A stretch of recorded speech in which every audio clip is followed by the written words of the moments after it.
Tiniyak ng Land Transportation, Franchising and Regulatory Board na dadaan sa masusing proseso at public consultation ang 5 pisong dagdag pasahe na planong ihirit ng grupong Piston.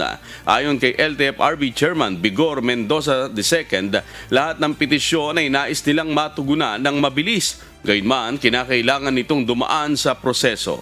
Nauna nang sinabi ng Piston na plano nilang maghain ng petisyon upang hilingin ang 5 pisong dagdag pasahe na layong tulungan na makabawi ang mga driver ng mga pampublikong sasakyan mula sa epekto ng malakihang oil price hike. We do a lot of consultation on a nationwide scale.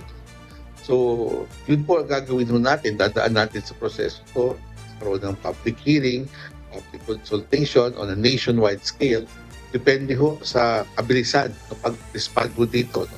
We will try kasi ayaw rin natin magtagal. No? We want to be able to address the petition as fast as we could also.